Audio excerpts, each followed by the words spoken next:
अंतरिम बजट पेश होने में अब कुछ ही दिन बचे हैं। बजट से बाजारों की उम्मीदों पर और मार्केट्स के करंट माहौल पर चर्चा करने के लिए हमारे साथ हैं नेपियन कैपिटल के गौतम त्रिवेदी, जिनके पास कैपिटल मार्केट में 26 साल से ज़्यादा का अनुभव है। रेलिगर कैपिटल मार्केट और गोल्डमैन के साथ भी गौतम काम कर चुके हैं। DSP Merrill Lynch, CLSA Asia और जार्डिन फ्लेमिंग में भी गौतम रहे हैं। Gautam ji, good morning. सबसे पहले गुड तो मॉर्निंग आई थिंक इस साल हमारी ये पहली वार्तालाप है, तो उसके लिए आपको जी। नववर्ष की बहुत बहुत शुभकामनाएं। अंतरिम बजट थैंक से यू। पहले मार्केट ऑल टाइम हाई पर कल हमने एक नया रिकॉर्ड लगाया, 22,000 क्रॉस किया। बताइए, क्या इस समय मार्केट का रिस्क रिवॉर्ड और बजट से कोई खास एक्सपेक्टेशन मार्केट की? मुझे लगता है कि आप जो 2023 का जो साल जो अभी गया, उसमें आप देखिए कि निफ्टी करीबन 20% बढ़ गया। ये 8वां साल है, सक्सेसिव ईयर, जहां पे पॉजिटिव रिटर्न निफ्टी ने दिया है। और ये तीसरा साल है, सक्सेसिव ईयर अगेन, जहां पे रीजनल आउट परफॉर्मेंस हुआ है। तो मुझे लगता है कि जिस तरह से रिटेल इन्वेस्टरों ने इंडिया में जो निवेश किया है मार्केट में, आप देखिए कि रिलायंस का जो जियो का 4G सर्विस जो सितंबर 2016 में शुरू हुई, उसके बाद स्मार्टफोन्स का एक्सेप्टेंस शुरू हो गया, अफोर्डेबिलिटी बढ़ गई स्मार्टफोन्स की, ई केवाईसी हो गया। और उसके बाद जब ये जो डिस्काउंट ब्रोकरेज जीरोदा है, ग्रो है, एंजल वन वगैरह जो शुरू हो चुके थे, तो उसके बाद ये जो पेनिट्रेशन हो गया है पूरे हिंदुस्तान में, जहाँ पे हम देख रहे हैं कि छोटे से छोटे शहरों में भी लोग अभी स्टॉक मार्केट में इन्वेस्ट कर रहे हैं, निवेश कर रहे हैं। तो ये अच्छा भी है और ये बुरा भी हो सकता है, उसकी बात चर्चा बाद में कर सकते हैं। लेकिन मुझे लगता है कि इसी की वजह से मार्केट में जो तेजी और सस्टेनेबिलिटी है, वो इलेक्शन तक और इलेक्शन के बाद भी सस्टेन रहेगी, मुझे लगता है। ओके, तो इसको कैसे प्ले किया जाए गौतम जी, क्योंकि वैल्यूएशन कंफर्ट ऑलमोस्ट कहीं भी नहीं है इस समय मार्केट में। हाँ, वो बात सही है। इनफैक्ट मैं आपको एक और आंकड़ा देता हूं जो शायद आपको चौकन्ना कर दे। हम लोग एक स्क्रीन हम हमने हमारे ऑफिस में एक स्क्रीन रन की पिछले हफ्ते, जहां पे 1150 जो बड़ी कंपनियां हैं, उनकी उनकी हमने जो परफॉर्मेंस देखी, तो देखी कि उनमें से 750 ऐसे स्टॉक्स थे जिन्होंने पिछले पिछले 12 महीनों में from the respective 52 week lows, from that point उन्होंने 50% से ज्यादा रिटर्न दिया है। तो ये मतलब जो स्मॉल कैप और मिड कैप में तो मतलब पूछने की बात ही नहीं है कि जिस तरह से तेजी आई है, वहां पे तो डर लगता है जरूर। लेकिन जो लार्ज कैप्स में आप देखें कि ऐसे कई स्टॉक्स है। मैं आपको बोलूं, रिलायंस इंडस्ट्रीज देखिए आप, HDFC बैंक, TCS, इन्फोसिस, मतलब ऐसे कई शेयर्स है जो करीबन 50% निफ्टी के कॉन्स्टिट्यूएंट्स है, लेकिन उनका एवरेज रिटर्न पिछले 12 महीनों में करीबन 9.5 से 10% ही हुआ है। एवरेज की बात कर रहा हूँ। सो मुझे लगता है कि आज आज के माहौल में, और जो आपने सही फरमाया कि इंडेक्स सस्ता नहीं है, इंडिया ओवरऑल महंगा है। मिड कैप और स्मॉल कैप की बात भी नहीं कर रहा हूँ, मैं तो सिर्फ निफ्टी की बात कर रहा हूँ, जो करीबन 21 साढ़े 21 से 21 के बीच में आने वाले 12 महीनों के पीई पे ट्रेड हो रहा है। तो मुझे लगता है कि मार्केट सचमुच महंगा है, लेकिन इसके बावजूद भी लोकल इन्वेस्टर्स अभी भी मार्केट को सपोर्ट कर रहे हैं। ओके, गौतम जी नमस्कार। वीरेंद्र बोल रहा हूँ दिल्ली स्टूडियो से। नमस्कार। गौतम जी, एक स्पेस और पीएसयूज में भी आई थिंक जो स्पेस पिछले 3 महीने में काफ़ी वाइब्रेंट रहा, मजबूत रहा, वो था ओएमसीज का। सर, आपकी नज़र पड़ी इस पर, आपकी रीडिंग ओएमसीज पर, और पीएसयूज में ओएमसीज पर आपका टेक क्या, और ओवरऑल पीएसयूज पर इतने बड़े मूव के बाद? देखिए, पीएसयूज में ये मैं कहूँगा कि जो रेलवेज में है, जो डिफेंस में है, वो पीएसयूज ने मतलब overall performance has been fantastic, कोई डाउट नहीं है।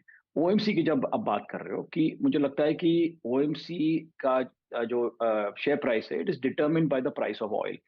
ऑयल बढ़ता है तो ओएमसीज में इट इज पॉजिटिव, लेकिन जब ऑयल गिरता है तो सरकार शायद उनको भी डर है कि मार्केट को डर है कि सरकार विल रिड्यूस द प्राइस, जो ऑन ऑन द ग्राउंड जो पेट्रोल पंप का प्राइस है वो रिड्यूस कर सकता है।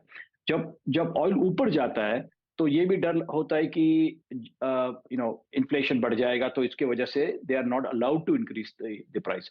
सो ये जो सिक्लिकलिटी फैक्टर है ओएमसीज में, उसकी वजह से हमें तो पसंद नहीं है OMCs, even though the valuations are very very good, very low. Valuations ठीक है, लेकिन आई थिंक सीजनलिटी जो है वो गौतम सर को पसंद नहीं है। सर रियल एस्टेट पे क्या कहेंगे? अब तो एचएफसीज ने चलना शुरू कर दिया, बाकी रियल एस्टेट के स्टॉक्स, रियल एस्टेट इंसिलरी वो तो खैर थी ही स्ट्रॉन्ग, ऑल टाइम हाई पे थी। निफ्टी रियलिटी इंडेक्स पिछले 1.5 साल का स्टार परफॉर्मर रहा। अभी भी यहाँ पर व्यू क्या है आपका? मुझे लगता है कि रियल एस्टेट, आपने सही फरमाया कि रियल एस्टेट स्टॉक्स पिछले करीबन 18 से 24 महीनों में उनकी मतलब बहुत बड़ी तेजी आई है रियल एस्टेट स्टॉक्स में। डीएलएफ हो, मैक्रोटेक हो, शोभा हो, जितने भी बड़ी कंपनियां, ब्रिगेड हो। लेकिन इसमें मुझे लगता है कि आने वाले करीबन 3 से 4 सालों तक मुझे लगता है कि यहाँ से जो बड़ा परफॉर्मेंस जो है वो हो चुका है, लेकिन स्टेडी परफॉर्मेंस यहाँ से भी मिल सकता है। क्योंकि मुझे लगता है कि जिस तरह से अभी लोग बड़े 8 जो अपने टॉप 8 सिटीज है, 8 बड़े शहरों में जो जिस तरह से डिमांड आ चुका है, जो पिछले करीबन 8 से 9 सालों तक डिमांड मतलब overall demand was not there, it was missing. मुझे लगता है कि जिन लोगों ने इन्वेस्टर इन पर्टिकुलर जो स्टॉक मार्केट में खेले हैं, उन्होंने अच्छा खासा पैसा बनाया है, और वो पैसा हर साइकिल में, हर बुल मार्केट में मैं देखता हूँ कि रियल एस्टेट में एंड में जाता ही है। तो मुझे लगता है कि demand for real estate in general मुझे नहीं लगता है कि अभी कम रहेगा आने वाले कुछ सालों के लिए। अच्छा, अब चारों के चारों लार्ज कैप आईटी के नंबर्स आ चुके हैं और हम जो मार्केट ने बहुत शानदार रिएक्शन दिया सभी को। यहाँ पर आपके लिए क्या स्टैंड आउट रहा, और कोई लार्ज कैप आईटी स्टॉक जो आपको इन पर्टिकुलर अच्छा लगा हो? नहीं, मुझे लगता है कि पिछले करीबन 18 महीनों से आईटी का ओवरऑल आईटी सेक्टर डिप्रेस रहा था और एक्सपेक्टेशन काफी लो थे।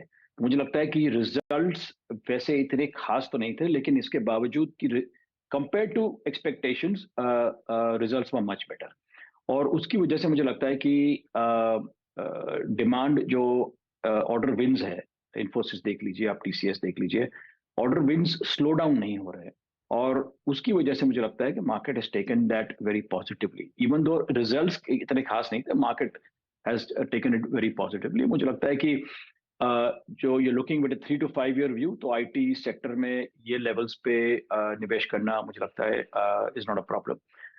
ऑल्सो आप देखिए कि पोस्ट रिजल्ट्स के बाद जो रिसर्च रिपोर्ट्स जो आए हैं, जो एनालिस्ट के रिपोर्ट्स आए हैं, वो most of them have increased the expectations of earnings growth.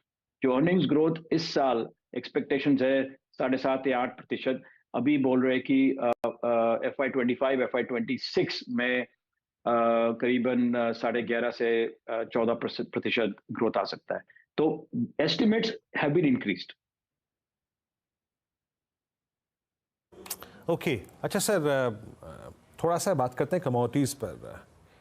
इसमें मैं आई थिंक मेटल्स का जिक्र करना चाहूँगा, at all time high. Copper में तो बहुत स्ट्रॉन्ग मूव था। अगेन वो चीज़ें जिनका एक्सपोर्ट से बहुत बड़ा नाता भी होता है, not exactly concentrated to local demand only.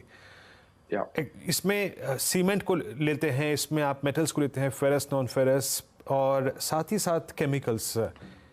CY24 के लिए आपका व्यू इनमें से किस पे ज़्यादा पॉजिटिव है सर? मुझे लगता है कि सीमेंट में ये जो 4 सेक्टर आपने बताए, उनमें से मुझे सीमेंट में अभी भी लगता है कि तेजी रहेगी। कैपेसिटी एडिशन काफी आ रहे हैं और काफी अनाउंसमेंट हो चुके हैं, तो वो भाई लोगों का है कि आने वाले 2 या 3 सालों में कैपेसिटी का गलत शायद हो सकता है। लेकिन जिस तरह से सरकार, और ये बीजेपी सरकार इन पर्टिकुलर, स्टेट लेवल पे as well as central level पे इंफ्रास्ट्रक्चर डेवलपमेंट कर रही है, मुझे लगता है कि ये सीमेंट का कंजम्पशन लगातार रहेगा। ऊपर से जो हमने अभी रियल एस्टेट की बात की, जिस तरह से प्रोजेक्ट्स लॉन्च हो रहे हैं, नॉट जस्ट बम्बई और दिल्ली की बात नहीं कर रहा हूँ मैं, मतलब द टॉप 25 टू 30 सिटीज की बात कर रहा हूँ, जहाँ पे सीमेंट का डिमांड मुझे भी लगता है लगातार रहेगा। तो ये चारों सेक्टरों में आपने बताया फेरस, नॉन फेरस, केमिकल्स और cement, I would be betting on cement. Chemicals में अभी भी लगता है कि दी रिकवरी अभी आई नहीं है, और आप एग्रोकेमिकल्स में भी देखिए कि आने वाले 2 या 3 क्वार्टर तक मुझे लगता है कि things results will be quite soft. Doctor Gautam ji बहुत बहुत शुक्रिया आज हमारे साथ जुड़ने के लिए और हमसे थैंक यू। बात करने के लिए। बजट से